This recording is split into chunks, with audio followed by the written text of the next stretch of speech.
Jesus didn't have a problem with people that's in the streets. He had a problem with religious people. How can I help anybody when when I was not even able to help my own son? I would never do that. I would never do that. And I became that in a matter of minutes when they took my pain pills away. And I said, I'm not where I want to be, but thank God I'm not what I used to be. This is Faith in Your Recovery. I am Randy Davis. Welcome to the battle. Hey, we're excited to have you with us. Thanks for joining us here at Faith in Your Recovery. Absolutely. We appreciate your time and your willingness. Hope you'll contact a friend. Let them know about us. Subscribe. Follow up. Hey, we're live here, as you can obviously tell. So text us one of those questions you have or any kind of comment. That'll encourage us and it'll help you if we can answer that question that you've got.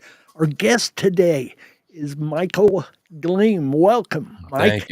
Thank you for having me again. It's good to be back. So we just mentioned it was January 10th, right? 2023 as well. January 13th of 23. Yeah, so we're real close to that 2-year mark. That was actually episode number 63 for us. I wasn't able to be a part of it. There was a little thing going around called COVID. I recall. So Eric stepped up to the plate, took care of things, but I appreciate the opportunity to meet you and get to speak to you. So thanks for coming back to us. All right? Absolutely. Yeah, thanks for having me back. I greatly appreciate it. Very grateful to be here. Thank you. And kind of reload from your past. Tell the folks a bit of your history, your story. It matters. It's important, but we want to get to that point where we can lead up to speaking about your new book and today's experiences in life, because we know there's been a lot of changes and a lot of God stuff. So go ahead and start us off. Yeah, absolutely. Where to begin, right? For me, it's just to kind of sum things up. Addiction and alcoholism started young for me. It was really just undiagnosed mental health issues was pretty much what started things. Severe depression, like major depressive disorder, is what it would have been diagnosed. Generalized anxiety. I had extreme social anxiety and things like that. And I found at my age, I found a solution in different substances and alcohol and things like that, just to get me between my ears, outside of there. And I really, at that age, I honestly felt like it was so bad where I felt like I was allergic to being in my own skin, almost. Like that's how bad I needed to find some kind of relief to get out of it. How old were you at that time, Mike? 13 years old. Okay, go ahead. Yep. So about then, and that's when I was introduced to some things, and even the mental health issues. Like I opened up about it to my mother, one of the, she was the closest person to me, obviously, and and obviously she didn't, unfortunately at the time, she didn't know how to kind of deal with that, and when I kind of expressed the thoughts I was having, how I was thinking about myself, thoughts I had, the things I was thinking about and stuff like that. And,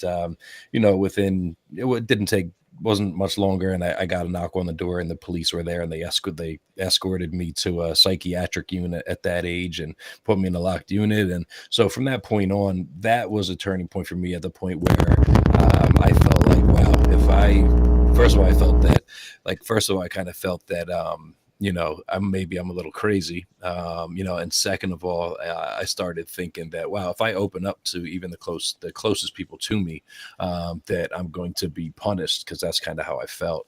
And that's what I held on to for a very long time. And so every time I felt the way that I did and had the emotions I did, and, the negative self-talk and things like that, that's what I would try to do, is numb it. And I wasn't one of those, kids growing up in high school that would go and party on the weekends and have fun and stuff. Like, it was never fun for me.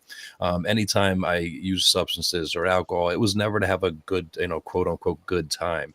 I was going to where I had to go to get the things I needed to get to medicate myself. And then I would just play the role and put up a facade as if I was there for the same reason that you are, but that's not really the case. And that went on for a very long time, for, all my teen years. And, then it led down to a really dark path. After that, I was selling drugs and, just living a wrong lifestyle. And it ended up putting me, after having had a couple children, had some bad relationships, ended up on the streets, homeless on the streets, lost everything, multiple times, but then finally ended up on the streets for a very long time, for 7 years straight, and homeless in Kensington, Philadelphia, which is the biggest open drug market there is in the entire country, hands down, if not the world. I spent quite some time out there, 7 years straight. And, I spent just as much time in jails and institutions and rehabs and all kinds of places. I can't count how many times I've been hospitalized, as a direct result of drugs and alcohol. And, I finally came to a turning point for me in 2014. Just over 10 years ago, I woke up as John Doe in the ICU room of a Philly hospital. And waking up after having brain surgery, and I had a traumatic brain injury, and they had to actually remove a sliver of the left side of my brain. They had to pick pieces of my skull out of the left side of my brain and saw the left side off, remove it, and replace it with titanium. So how it happened is I was, I know I'm having some issues here with this microphone. Hopefully that's a little bit better. Is that any better? Okay. It's being a little temperamental here. So how it happened, it's just that I have to take some accountability for. I put myself in these situations, the lifestyle that I chose to live. And looking back, I had so many outs and I just never took them. God gave me so many opportunities to follow a better path and kind of get out of that way of life. And, I never took them. Always, it was just what I wanted to do when I wanted to do it. And ultimately it led to that. And what it was, I ended up seeing somebody and there was, an argument over some money, a very small amount of money. And it got physical. I thought I had the upper hand. I start walking away, and the guy went back in his house and came back out from behind me and hit me in the side of the head with a hammer and tried to take my life. And so that's when I woke up as John Doe in the ICU. I didn't know my name, how I got there. I didn't remember anything at all. And, when I talked about how I kind of was raised a little bit about it. I did grow up in what I'll call like kind of a religious household. We went to church on Sunday. To me, it was religion then. I knew nothing about spirituality and or a personal relationship with God or anything. I believe there was a God, but that was about the extent of it. That's all that mattered. Yeah. And it's crazy enough because I was forced to go most of the time, didn't want to go, and wasn't paying attention, anything like that. And I woke up in that hospital room. I didn't know my name, how I got there, anything. The only thing I could remember was scripture. Was the only thing that I could actually remember. And it was enough then that planted the seed to where I was stripped everything from me. And the material stuff I've lost time and time again, and got it back rather simply. And this time I felt like this is really the final straw here. And I feel like God had to remove the ability to allow this to happen to me, to really humble me this time and take the ability to be a human being, to be able to walk, talk, write, because that's what I had to do. I had to lose those things in order to gain them back and do them completely differently. And that's what I decided to do. That was my turning point. And I couldn't speak to the nurses. I couldn't communicate at all or anything. And the verses that I remembered, it's not that I would remember them in my mind. They were being read to me. So almost like a third person. So not my own voice either. Someone was reading scripture to me. And the biggest verse, it was like on loop, was forgive them for they know not what they do. Forgive them for they know not what they do. And it made no sense to me at the time. I'm like, why do I keep hearing this? It was driving me nuts. And finally, when I was coherent enough, they kind of came and told me why I was in that hospital bed, and what had happened. And someone tried to take my life. And then it all made sense. It clicked that it was forgiveness. Forgiveness is what it was for me, and that's where it started. And it was a big revelation for me, a spiritual awakening for sure in that hospital bed. And I held on to that line of communication. It was the only one I had. I couldn't speak to anyone else, and I truly felt like that day that I was in direct contact with my Maker. I was in direct contact with God in that hospital bed, and that's what I held on to. And I held on to the faith, and and turned everything around. It took me a year of a pretty extreme, physical rehab, vocational rehab, speech therapy, to be able to kind of overcome some things and be able to do things again, and just be a human again. It was finally able to do so, a year later, and all those things that I lost, I turned around and did them completely differently. How long were you in the hospital before you became someone other than John Doe to the people around you? So it was there. So I was there for quite some time. I was there for a couple months, and then they got me down finally to out of the intensive care unit to a regular floor. However, they discharged me with 0 aftercare plans, no follow up with neurologists, no follow up with any other doctors. It was just kind of like, it was not the best, not the best treatment looking back. But it was enough. I had what I needed, and thankfully for me, thank God that there was somebody who actually allowed me to move into their home and start my recovery process. Were you still John Doe at that time? At that time, I finally, remembered my name, remembered some things. Some things started coming back pretty slowly, and it took a long time for most of it to come back. But the minimal, the smaller things, not smaller things, is a big deal. Knowing my name, obviously, but like those kind of things, who I was, came back, and some different thoughts. But as far as like my history and like memories, it took a long time for those kind of things to kind of come back. The incidentals. Yeah, exactly. Okay. So you go through that time, they move you out of intensive care, they get you into what's called a regular room at that point, and then you get your release, but there's no follow-up of any type Yep. suggested or ordered or Yeah. planned. Yeah. So yeah, nothing. And gratefully, thank God that there was a person from a fellowship that allowed me to move into their home, a complete stranger, a man that I didn't even know. He didn't know me. He just knew my situation, and allowed me to. He had an extra room. He lived alone, and allowed me to kind of stay there.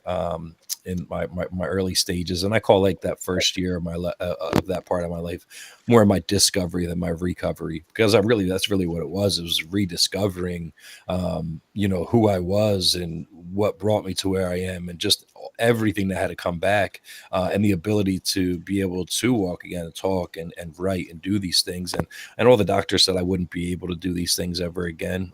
They told me the odds were completely against me, and 50% of people die within 5 years after that injury, and a majority of the remaining people that don't, within 5 years or so, they decline severely in mental capacity. And I bust my butt in therapy, because this time I actually truly wanted it. I felt that there was a calling, and this time there was a reason, because I've attempted suicide multiple times. I've overdosed multiple times. There were multiple times I should not be here. I should not have made it. But someone was always there. Someone found me. Someone, I was brought back, and I was always mad. I woke up and I was angry at the fact that I felt like such a failure that I can't even succeed at taking my own life. And that's how bad it got.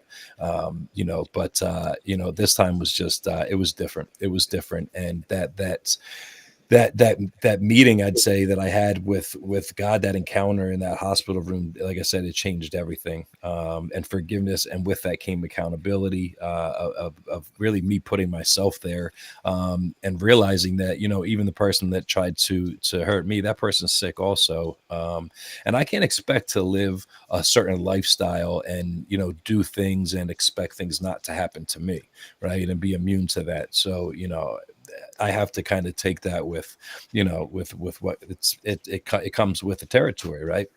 Sure. So, Okay, what was it then that kept you on that positive path? That kept you on that road home. We'll get into your book here in a little bit. yeah. But what is it? Was it the building of your faith or the creating of your faith? And you knew that's what got you to the point where you were. Mhm. And if you were going to move on, it was going to have to be basically that same highway. Yeah, and it was most of that. It was my reconnection of faith, and then understanding the difference between that, just that there is a God, and that also outside of that I can actually have a personal relationship with this God, and I can actually speak to this God, and that it changed everything, having an actual relationship, and changing, be able to see it from what religion is, right, to actual spirituality, and how it involves myself and my own relationship. And that's what kept me, I'd say that's what kept me going, because I wanted to quit so many times, especially in that first year of going through the therapies and stuff. I wanted to quit, and give up. I wanted to give in. I wanted to end my life some of the times, even during that time. There was just that mustard seed. There was that 1% of faith that I kind of held on to. And also, I will be honest with you, all the doctors telling me that I won't be able to do this, I can't do that, you won't be able to do this again. And I kind of use that as motivation, and to kind of prove them wrong, because I started making some progress, and they said that I wouldn't. And I said, okay, all right, well, they said that, but and that's the thing about statistics, is it's numbers based off other people's experiences. It doesn't have to be mine. And that's how I thought of it. And I said, I'm gonna beat this. Like I'm actually gonna make it. Not only am I gonna get better, but I'm gonna be better. And I think that was a big part of how God allowed me to heal the way that I did, and really overcome these things, because now I can talk about how, I lost the ability to be able to write, and here I am. I was able to publish a book, right, and be a published author. I was unable to walk, and today I'm literally walking out my dreams. And the ability to speak, I wouldn't be able to speak properly again, and now I speak professionally on a professional level. So, but I do it all to glorify God. Now. So it was a complete 180, as far as how life was and how life is now. And it was a brutal transformation, though, for sure. It was not easy by any stretch of the imagination, for sure. But it was worth every second.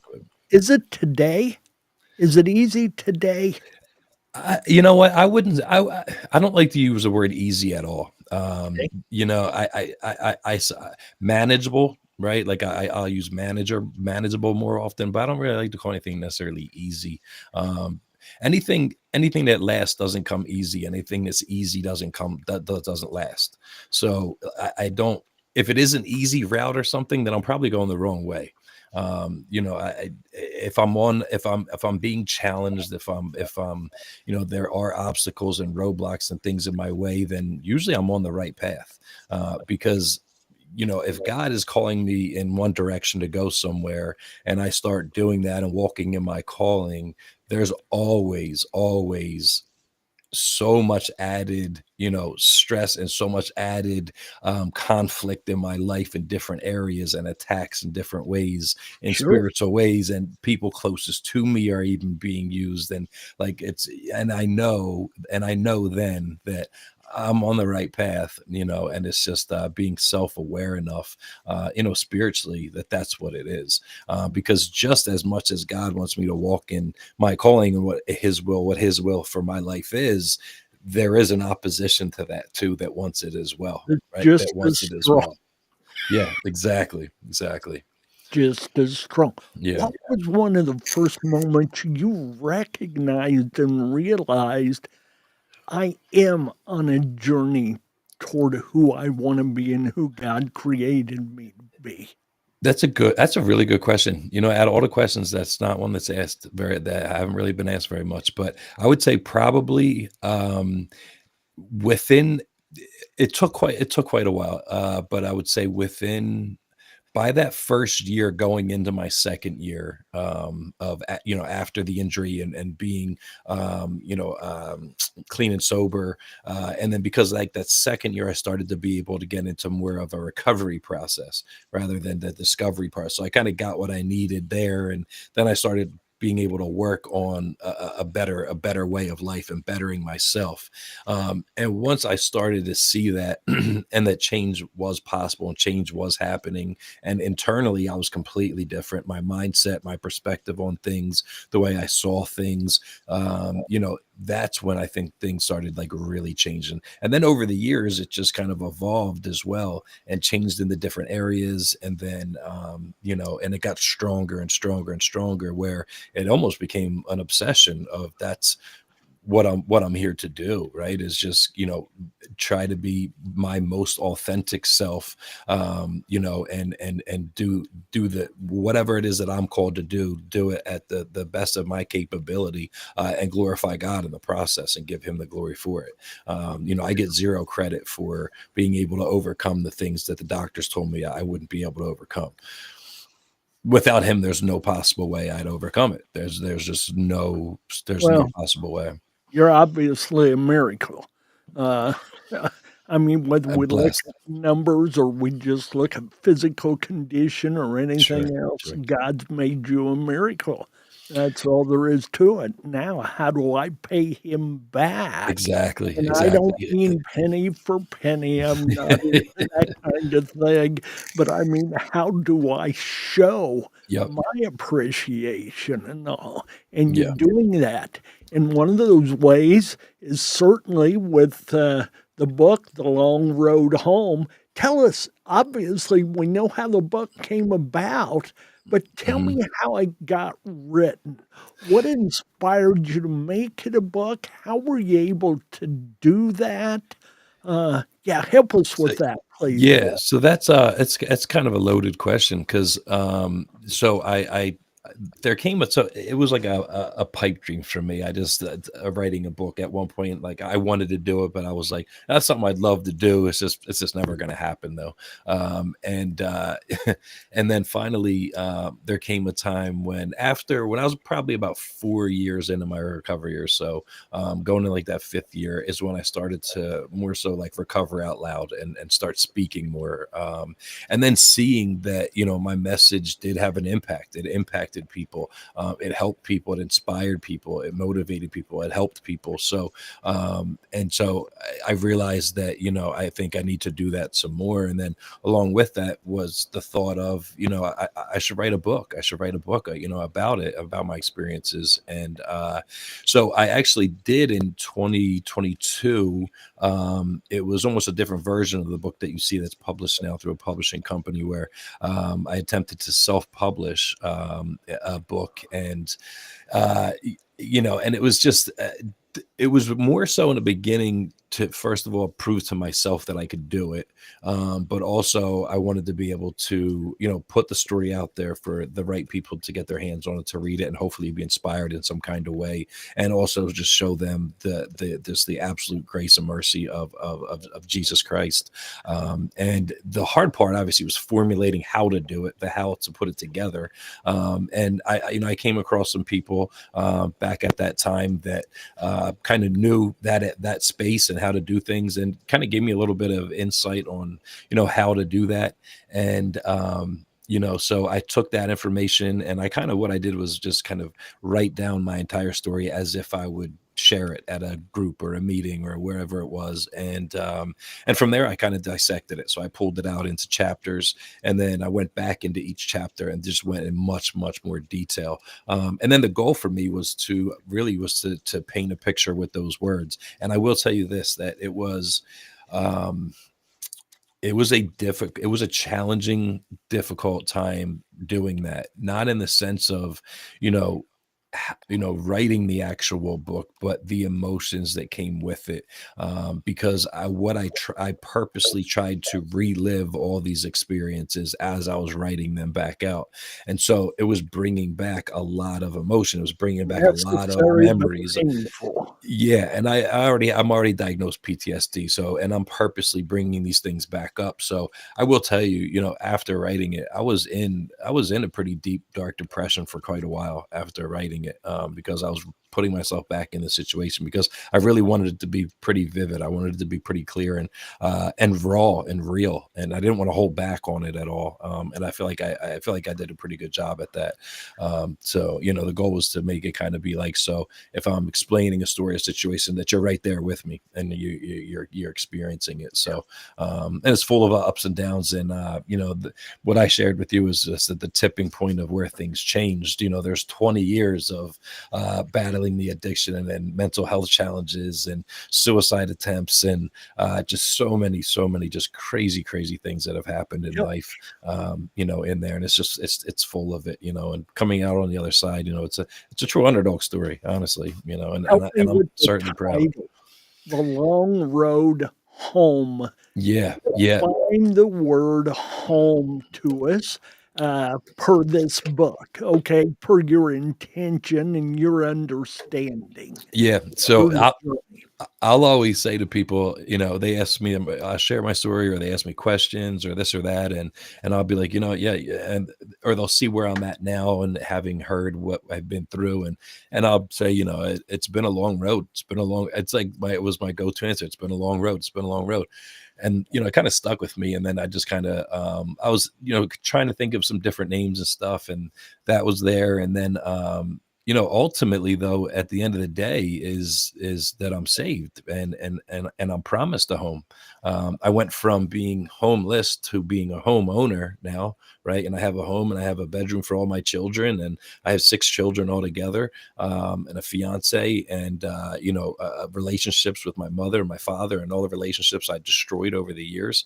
I've earned all these back, but so it's not in that kind of sense where now I have a home from being homeless, but kind of, but more so I've been promised a home, and I found that in the relationship and being saved through Jesus Christ, and so now it's just the long road home. So now that's even not what it was; it's what it is now. Even it's the long road home. So I'm still trudging that road home, because ultimately the destiny, the there is no finish line. But when it comes on my time to expire from this planet, I'm going home. So this whole journey moving forward from what it was, going through it, and then going through everything, even now moving forward, it's just a consistent long road home. That's what my life is consists of right now, is how I see it. It's just one big long road home. So, what makes this book your testimony? Your testimony, obviously, what makes it unique from books of the same genre, the same nature? I understand your journey's different than anybody Sure. else's. No two are alike. We get that. But what makes this special in that respect? I think that's a great question. I think, for me, when I was writing it, I tried not to make it so much about just the story, right? Just what my story is. This was me. This is how it started. This is what I went through, and here's what I'm doing now. I really tried to make it so it's not just for an individual who it might be suffering with addiction or mental health challenges, or people that are in recovery, but also for loved ones, or for people who are, sober curious, right? Or for, maybe the youth that are kind of questioning if maybe they're on that slippery slope themselves and aren't too sure. So I tried to make it so I add a lot of educational pieces in there, factual based information, from about addiction and things like that. So it's not just a story, and just a compilation of things that have happened and overcoming those things. It's more so, it can be inspirational, it can be educational, it can be motivational, and so it's multifaceted. There's layers to it. I think that makes it a little bit different. Do you see another book after this? I do for sure. What's it going to look like? You don't have to give us, sell us on the details, but Yeah, give us a little teaser. yeah, no, I do. And originally it was going to be a part one, and there would be a part two to it. But I kind of stepped away from that. But I am leaning towards. So there's two projects I have in mind, and I'll let you know that one is being able to overcome addiction through faith. As a basic concept, I'll tell you there is. Let me ask you a question on that. Sure, Place. sure. Do you believe we can overcome addiction outside of faith? That's a good question. And now I think there's going to be people that won't like my answer, probably. And I'm okay with All that. right. I asked Okay. you the question. I didn't ask them. And In my experience, right, and that's all I can speak from in my experience, and I have tried time and time and time again, and I had so many failed attempts and so many things in my life, and at the end of the day, that was the one thing that stuck, that worked. That's it. From my standpoint, from where I stand today, without faith, there is no chance for me. There would have been no chance for me. totally fair answer. But that's what I can certainly say for myself, that without God, that it would have been a flat line. The show wouldn't be on today. Yeah. Okay. But then also to answer your question about that other book too, the other concept of my book is more so, I really would like to. So I've worked in treatment for a long time. I worked in treatment for 8 or 9 years or so at different capacities, different roles, different levels and stuff, in treatment centers and stuff, inpatient, outpatient, whichever. It's just a lot. There's a lot of cookie cutter models of how you approach it and the different curriculum that's used and stuff. And I'm a really big fan of kind of stepping outside of that and stepping outside the box and really kind of, treat an individual as a whole, not just their illness or addiction or whatever it is.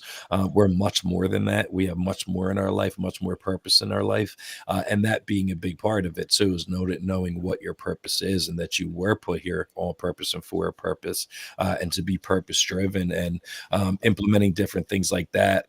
It's not everything, I think, has to be addiction recovery. I think if we can get well balanced in a lot of different areas of our life, as a byproduct, this recovery thing becomes a little bit more manageable.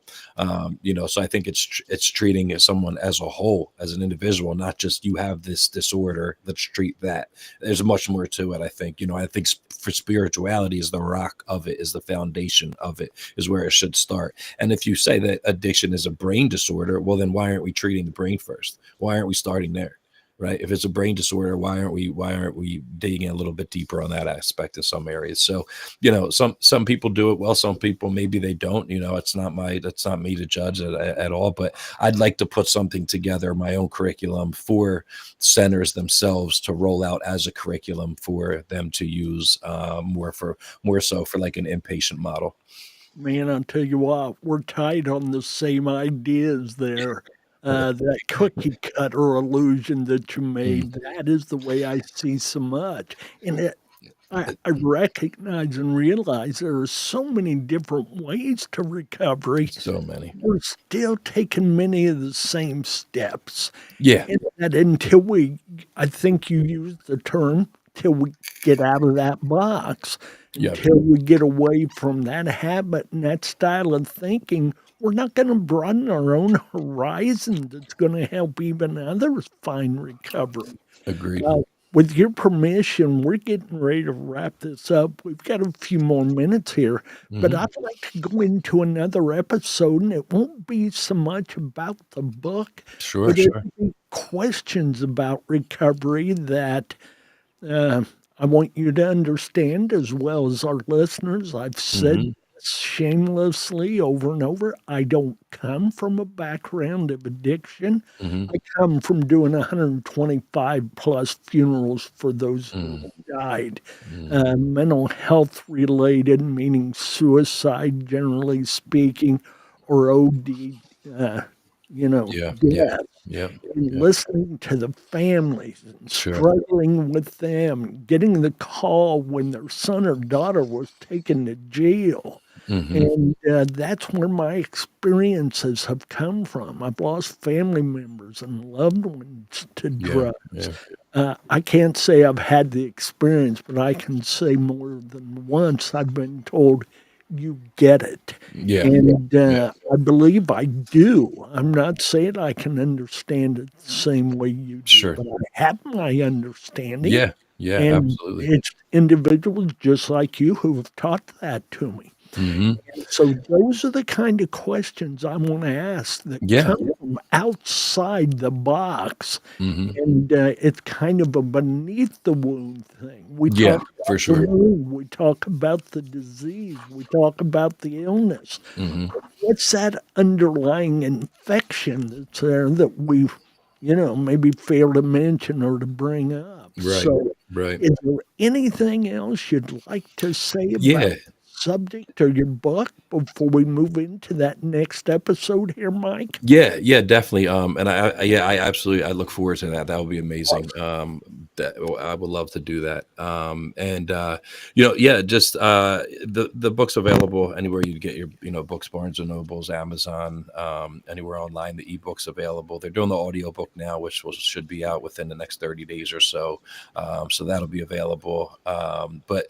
So I just recently also launched. So I have a business called Next Level Movement.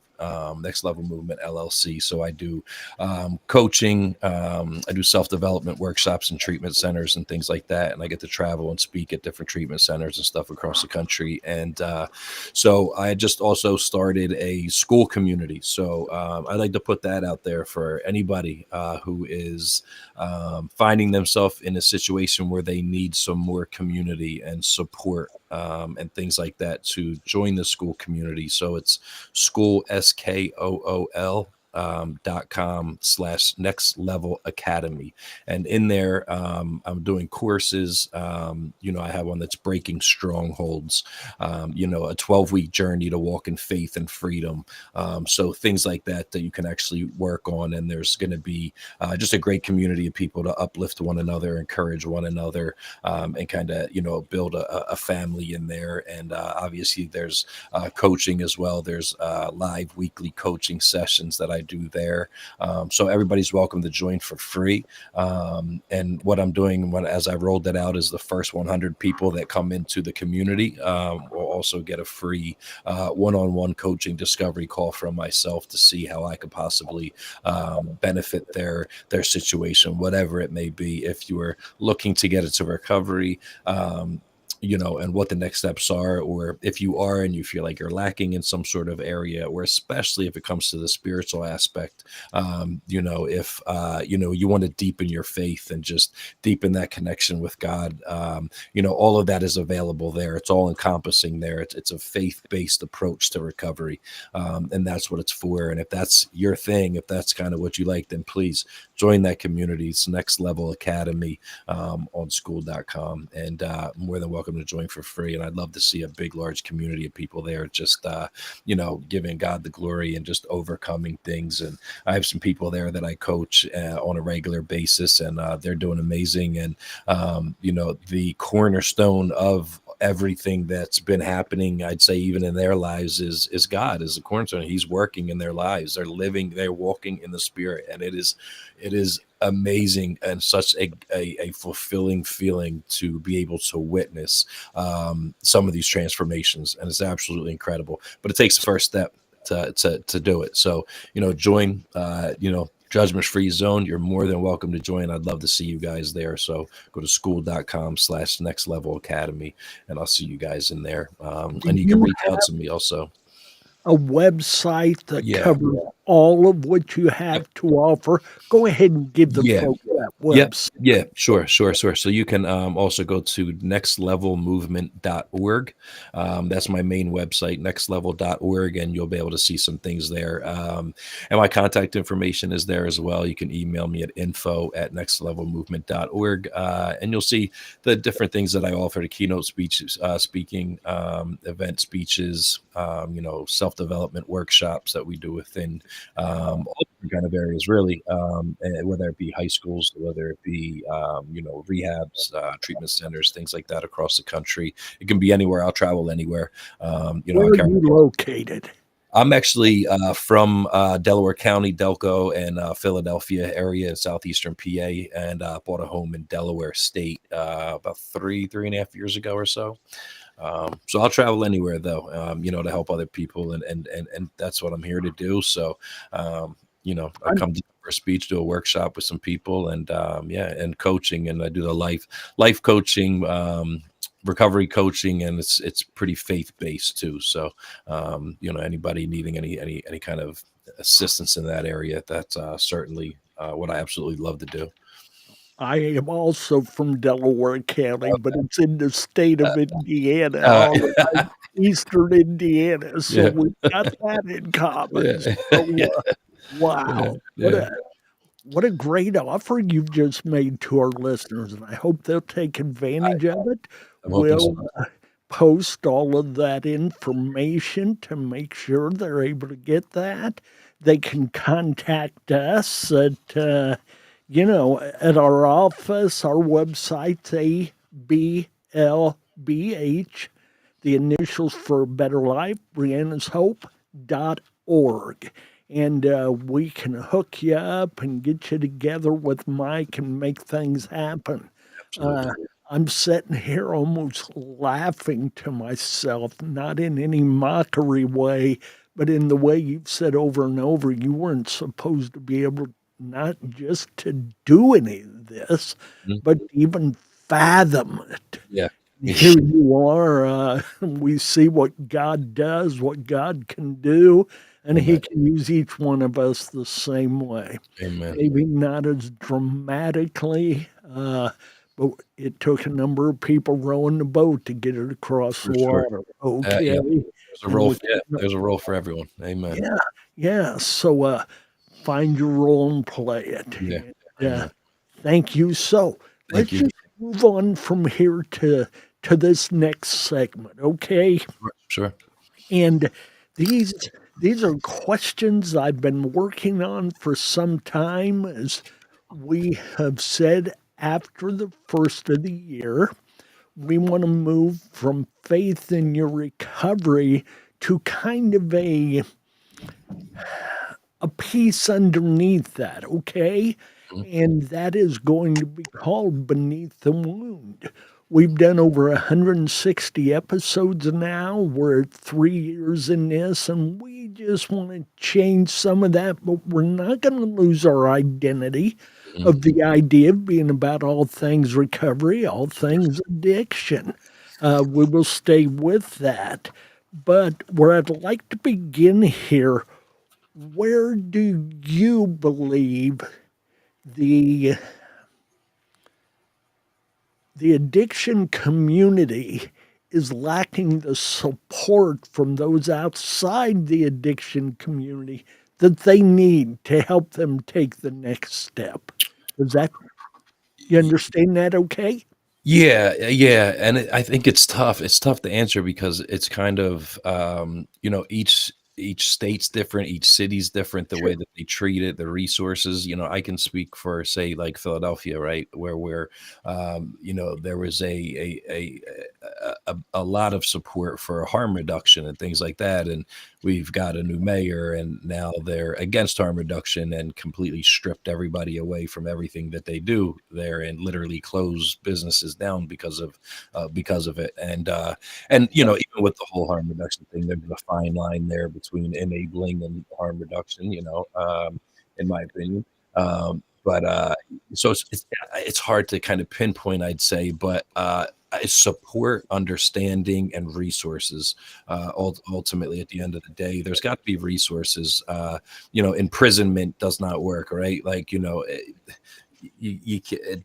it does actually work for some people. They do actually get clean and sober from going to jail and don't use again. But more, and actually to get in front of the problem is to address the youth more, is talk more about mental health challenges and struggles more openly, and talk about addiction openly in the younger years throughout high school, right? Even bring up in middle school. That's when it needs to be talked about. I don't think it's talked about enough there.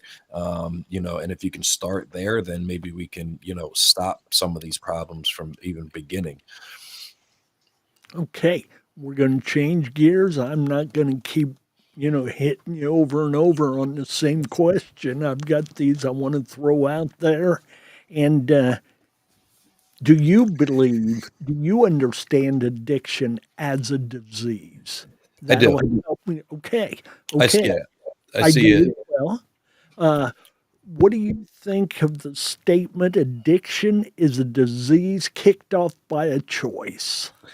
Yeah, I can say, it's fair to say, I'd say, everything starts with a choice. And you can look, it doesn't even have to be, when we talk about addiction, we can broaden that scope way beyond drug addiction and alcoholism, right? Food addiction, sex addiction. I mean, there's so many different things. Phone addiction. I mean, literally everybody's, and here's the thing. That's the thing. There's a stigma that surrounds drug addiction and alcoholism. Everyone's addicted to something. Everyone has a vice. Everyone has something. Anything you can't fast from for 3 days, 4 days, you're addicted to it. Like, it is what it is. It's just that stigma that surrounds it. But it starts with a choice, right? Like, even if I'm not even talking about drug addiction, it starts with what I eat. The things that I eat. Well, if I decide to start eating Big Macs every day, and I do that continuously for all my meals for the next X amount of months and years, then I'm going to have health issues. I'm going to get these different illnesses and diseases and disorders and stuff. So it starts with a choice. However, when we do talk about drug addiction, alcoholism stuff, it's a choice until it's not, right? And that's where the turning point is I may have made the conscious decision to pick up a drink or a drug to escape and get out of here from an underlying issue that I had that made me do it, and thought I found my solution there until it didn't become a choice. And there was a physical dependency there. And then there was mental stuff involved as well, how the brain works and how I react to it. It does start with, the making the conscious decision of doing it until it doesn't become a choice anymore. Yeah. Yep. Okay. How much my addiction belongs to me? How much am I responsible for? I'm responsible for 100% of my own. Of my own recovery, my own addiction. Yes. All of that. I mean, honestly, I can't. For me personally, I can't point any fingers, at all. Like, they all have to point this way. For me, for my recovery, I'm the one that has to live in my skin. I have to walk in my shoes. I am ultimately responsible for. You could be dealt a crappy hand. You could be, in a terrible situation that you were brought into and didn't ask for, right? But you can be hurt. It may not be your fault to be in the situation where you've been hurt or anything, but it is your responsibility to heal. It is your responsibility to move. It is your responsibility to change your situation. So, I feel like, we have to take accountability for what the situation is. If we don't like our situation and we don't like our current situation, no one else is going to change it for us. No one else is going to for us. So we need to take the initiative and we need to make a change. And as hard as that may be for some people, and there's probably some people hearing that right now, knowing exactly what I mean, that you're living in a situation right now that you know you shouldn't be in, you don't want to be in, but you don't know anything different, and you're scared. You're scared to make that change. You're scared to step out of it. You're scared to the too many what ifs. What if this? And you're stuck there. It becomes your comfort zone. And that's what it is. It's your comfort zone, and you're stuck there. And the longer you stay there, the worse it's going to get. It's not going to get any better. And I think you know that also. And so, like, you know, there comes a time, and if there's going to be a sign, this is your sign now. If that's you, is to take a step in faith. Take a bold step forward in faith and change your situation. Take a step forward. So is recovery choice or disease controlled? The infamous question. Choice, yeah. Is it a choice? No, I don't see disease as I don't see addiction as a choice. I see it as a disease. It's not a choice. It's like I said, it can start with the initial, you know, me making a conscious decision of using something or drinking something. But like I said, before, you know, not before long, it's no longer a choice. And it turns into something else. And everybody responds differently to it. It doesn't happen to everybody. You know, some people can moderately do things. Some people can recreationally do things.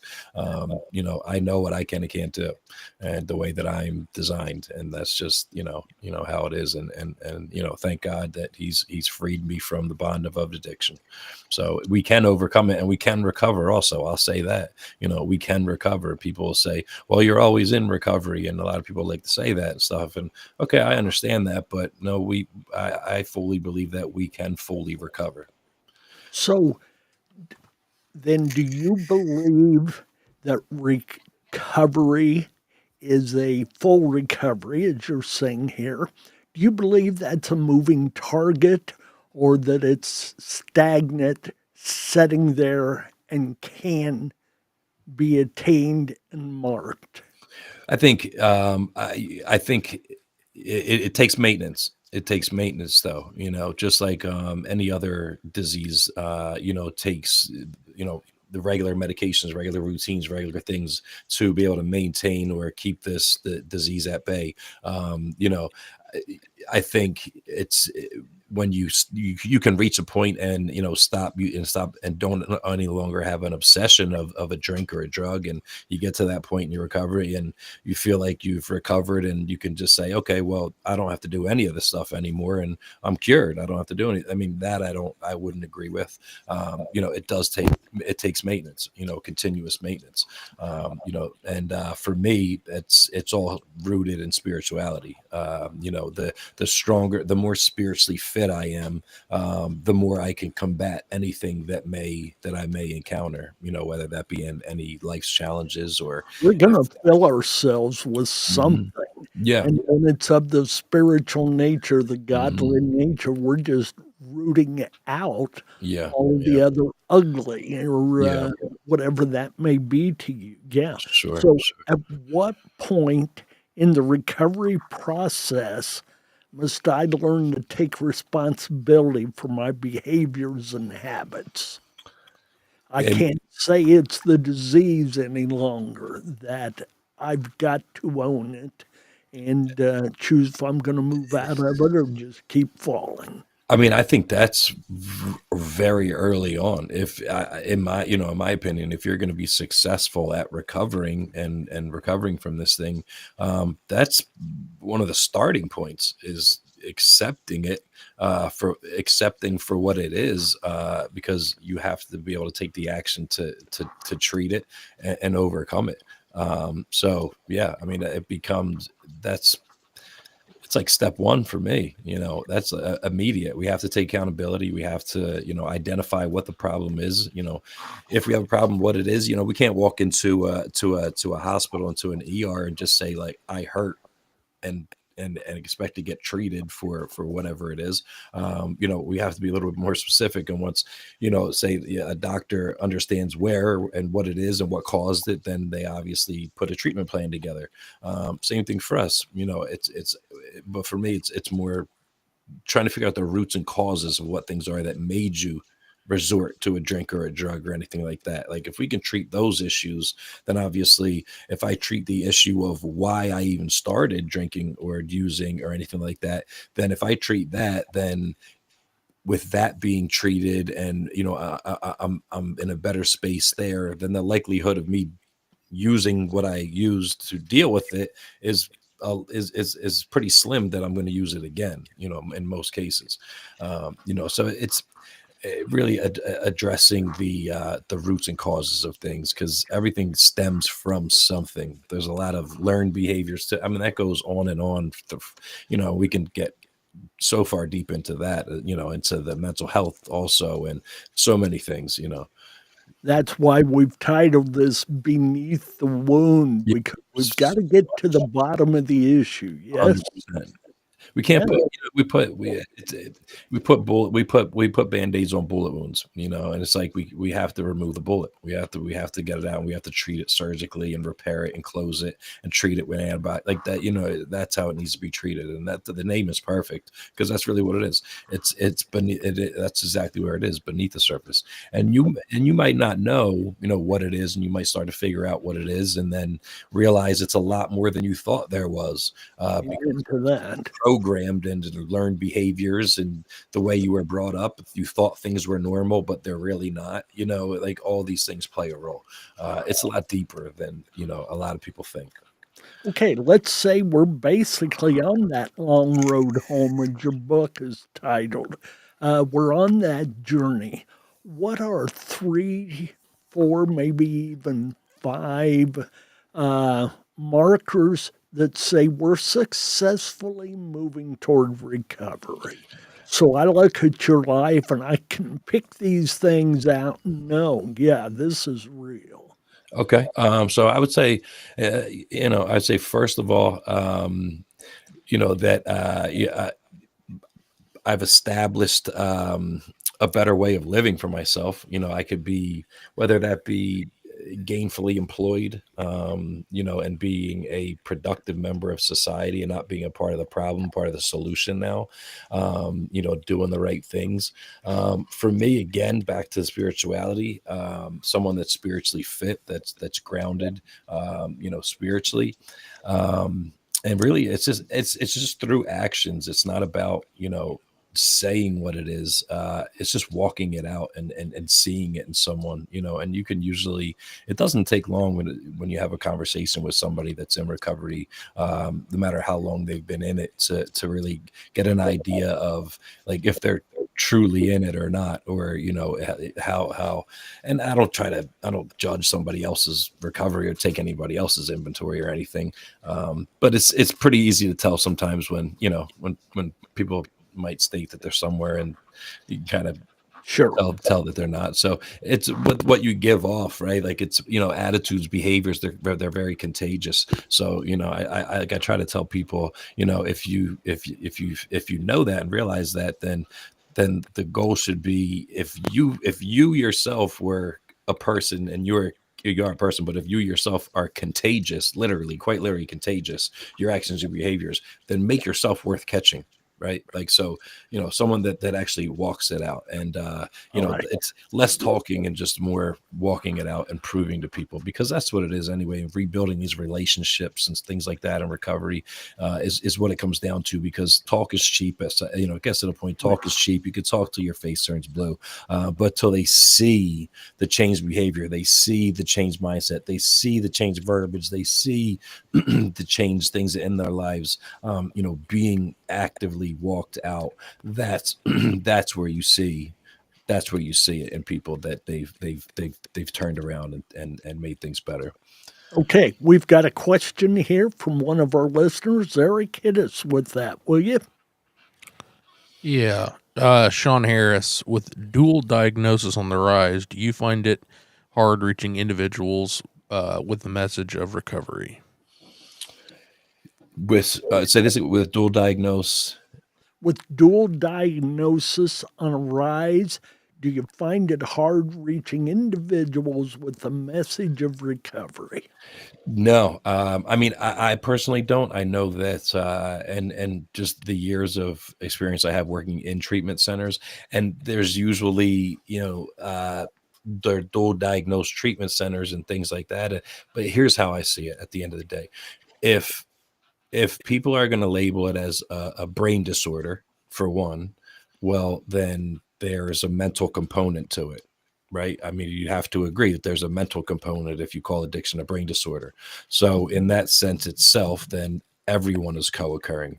So they people might give percentages. Oh, well, 70% or 80% of people are co-occurring, and for me, I feel like, honestly, if I have an addiction issue, then there's something else. There's a mental component as well. So I feel like almost everybody that struggles with it or deals with it is dual diagnosed. So for me, that's how I approach anybody, moving forward, or would help treat somebody, is to treat it as if it is dual diagnosed, because it really is. It really is. It starts and ends in the mind anyway. So you have to treat the mind, and obviously there's a lot of stuff that comes with it too when we start to look at the wreckage of our past and all kinds of things too. And so if you don't already have any kind of thing, you might start developing something, but at the very end of the day, it starts and ends in the mind. If you want to call addiction a brain disorder, then that has a mental component. So it's co-occurring for me. It's pretty cut and dry for me. Okay. Give us 3, 4, 5 disciplines to help you maintain the integrity of being clean or sober or near your recovery.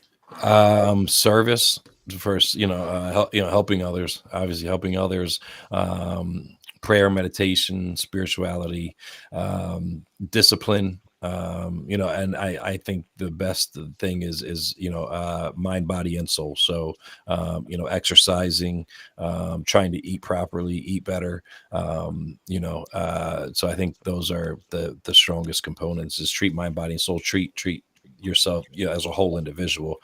Like I said before, it's I don't think everything's just addiction recovery.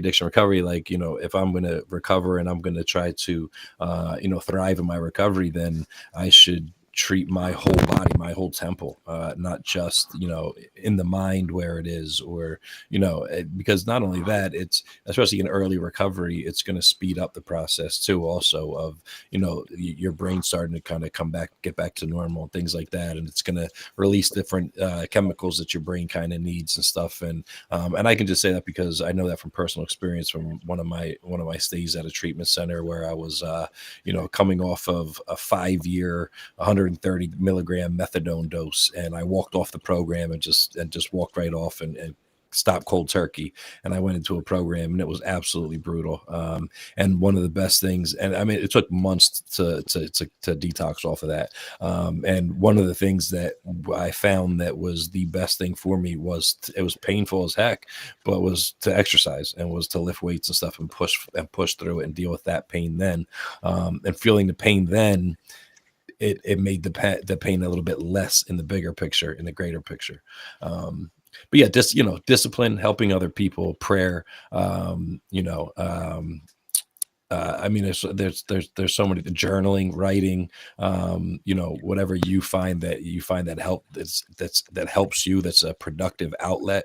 There can be so many things. I think it can be very individualized. But I know for me, that's kind of what it is, service, helping other people, exercising, trying to eat good, being involved with my pastor at church, having that communication, that relationship, spirituality also comes first, and routine and structure.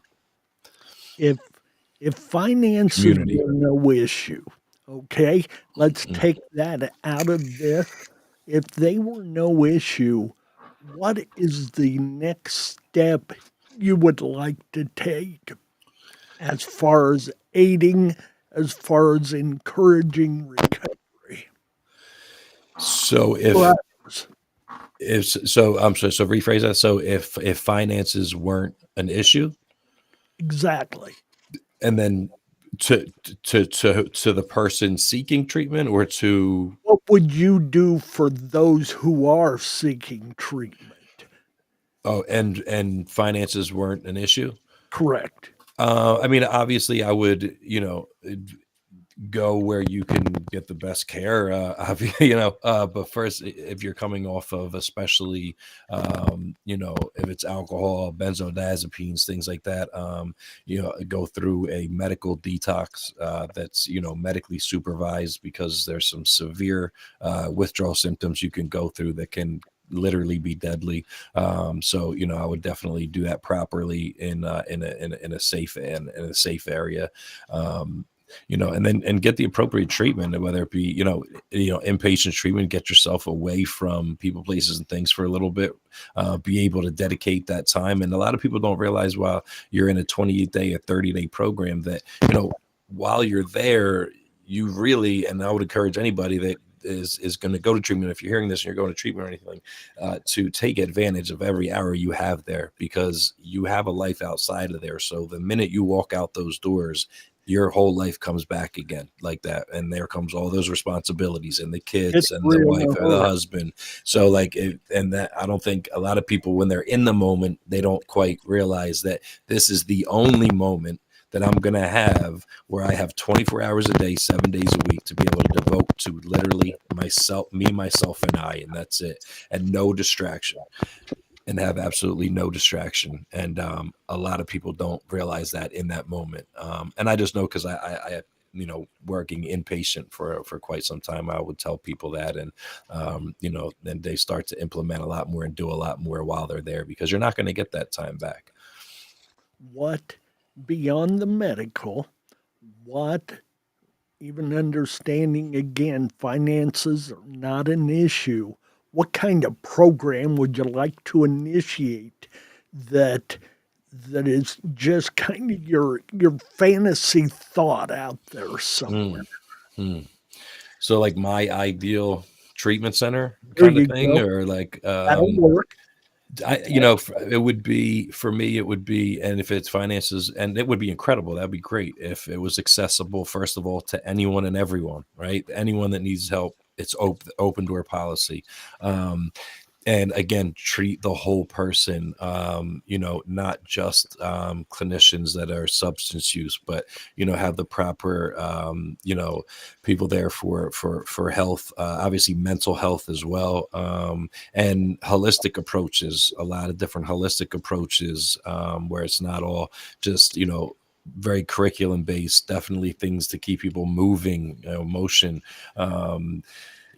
Geez, there would be a lot. I mean, it would be pretty incredible. It'd be a very expensive place to build, I'll tell you that. But it's like when you go back to if you've ever seen the TED Talk about, connection over addiction, where they did the rat park, and they had the rat drinking from the bottle of that had cocaine in it, and one didn't, and they kept going. But when it was left by itself, they kept putting them in. They kept just going to the one that had cocaine in it until it finally would overdose and die. And then they decided, well, why don't we add some things for them to kind of, like the wheel and things for them to do and run around, and add a couple more other ones in there with them as a community. And when they did that, they stopped going to the one that had cocaine in it, and they would drink the regular water. So it's community, so a good sense of community, and just, like, again, treating the whole individual, treating them as a whole, and meeting them where they're at is the most important thing. Meeting someone where they're at, you have to meet them where they're at in order to try to get them to where you'd like them to go, or where they need to go. I think too often we treat others much like we do officials in a sport. We expect them to be perfect their first time out and improve after that. Sure. And we're not there. That's just not who we are. No. Listen, you've exhausted everything I had here and graciously gave us your answers there. That's much appreciated. Sure. It's not a fact of if we agree or disagree, but I hope people who are listening are asking themselves those same questions. What's your answer to them? And we just may strike the right note and make a difference we've not been able to make before. Is there anything else you want to add or say here, Recovery Mike, or anything else you need us to know? I want you to plug your book one more time. We haven't done that this segment, so go ahead, please. Sure. Yeah, really, I just, I'll speak from my heart. I don't, even when I speak, I don't plan anything before I speak anywhere, typically. But I think somebody needs to hear something, I think. And I think it's just, this too shall pass. I think things are hard for everybody right now, and most people, and it's difficult situations right now that we're in, and it's hard to get by, and let alone if you're dealing with addiction or recovery, or a loved one especially that might be in addiction. It's trying times for a lot of people right now, and I think we need to remind ourselves that this too shall pass. It is nothing is permanent in life. There's nothing permanent, and even though your current situation might not be ideal, your current situation is not your permanent destination.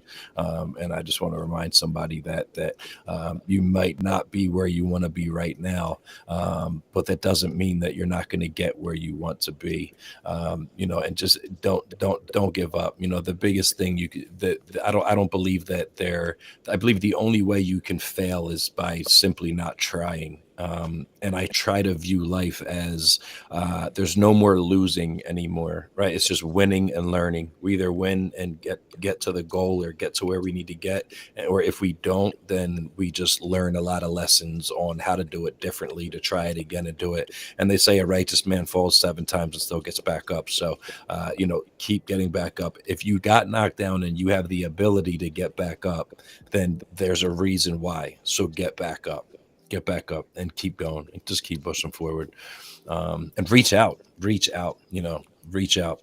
I think a lot of people, they just, they don't want to pick up the phone. They don't want to do that. They don't want to do something different, maybe, especially that, do something different. If you've tried the treatment models, inpatient, outpatient, then you've gone to meetings, you've done this, you've done that, and nothing seems to work, then try something different.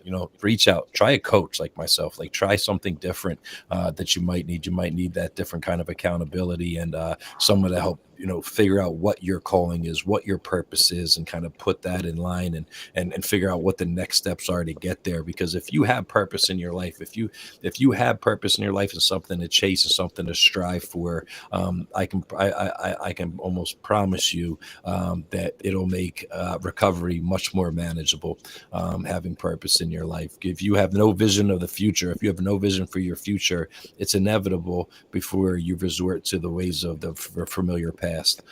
So, having a vision for your future. Vision will perish. Yep. Go back to the scriptures there. Exactly. I was just thinking of a picture I saw on Facebook earlier today. It was a cartoon of a sort, and it showed a gentleman at the cemetery. He's looking at this grave marker. It's got a name, but it's also got an epitaph on there that says something like, "He always lived for tomorrow, but he died tonight." And I think that's a reminder. Get it started. And, sloppy starts better than no start. Exactly. And you don't have to have the answers today, but take the next right step. Exactly. It's been a treat to have you, Mike Gliem. Thank you very much. Gliem, and we appreciate the work you do, all that you offer, the programs, your writings, and thank you for this second interview. God bless. Take care. Stay in the battle, and folks, we invite you to do the same. Yeah, and if I can just mention just one more time, so we talk about people taking that first step, just for encouragement. Please, guys, join the school community. You'll have community there. If you haven't taken a step, if you're struggling right now, it's a perfect opportunity to at least get into a group of people, like-minded people, to help at least encourage you in some sort of way. So go to school.com/nextlevelacademy and join our group, and that'll help you out. At least, we can help uplift you and get you started there. The hope is there, and so are we. Take care. God bless. We love you all. Thank you for listening. Amen. Thank you guys. Amen.